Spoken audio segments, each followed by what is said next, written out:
তহবিলের অভাবে সিরিয়ায় বাস্তুচ্যুত মানুষের জন্য বিশ্ব খাদ্য কর্মসূচির জরুরি সহায়তা কার্যক্রম বন্ধের আশঙ্কা দেখা দিয়েছে।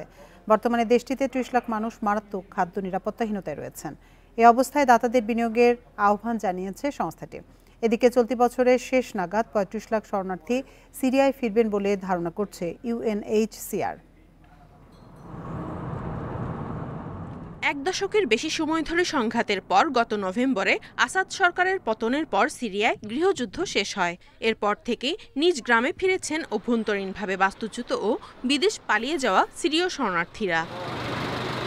এ পর্যন্ত দেশটিতে ৬,৯৮,০০০ শরণার্থী এবং অভ্যন্তরীণভাবে বাস্তুচ্যুত ১৫ লাখ মানুষ নিজ গ্রামে ফিরেছেন। তবে সেখানে খাবার ও প্রয়োজনীয় পরিষেবার তীব্র সংকট রয়েছে। আয়ের পথও সীমিত।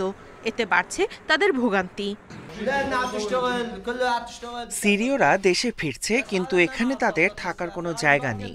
বিধ্বস্ত বাড়িতে থাকতে হচ্ছে তাদের। ক্ষতিগ্রস্ত ভবনগুলো পুনর্নির্মাণের সামর্থ্য নেই অনেকের। সিরিয়ার অভ্যন্তরীণভাবে বাস্তুচ্যুত ও বিদেশ ফেরত নাগরিকদের জরুরি খাদ্য সহায়তা দিচ্ছে বিশ্ব খাদ্য কর্মসূচি। খাদ্য বিতরণকারী বেকারিগুলোতে প্রায় ৮০ মেট্রিক টন আটা দিয়েছে WFP। দেশটির বাস্তুচ্যুত পরিবারগুলোকে সহায়তায় ভর্তুকিযুক্ত রুটি প্রকল্প চালু করেছে তারা।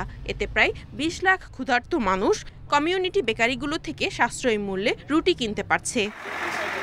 তবে তহবিল ঘাটতির কারণে বর্তমানে WFPর কার্যক্রম বন্ধের আশঙ্কা দেখা দিয়েছে। তাই কার্যক্রম চালিয়ে যেতে দাতাদের জরুরি বিনিয়োগের আহ্বান জানিয়েছে সংস্থাটি। সিরিয়ার জনসংখ্যার ৫০%ই খাদ্য নিরাপত্তাহীন। এর মধ্যে ৩০ লাখ মানুষ মারাত্মক খাদ্য নিরাপত্তাহীনতায় ভুগছেন। তাদের সহায়তায় দীর্ঘস্থায়ী পদ্ধতি অনুসরণ করতে হবে। এতে সিরিয়া পুনর্গঠনের প্রক্রিয়া গতিশীল হবে।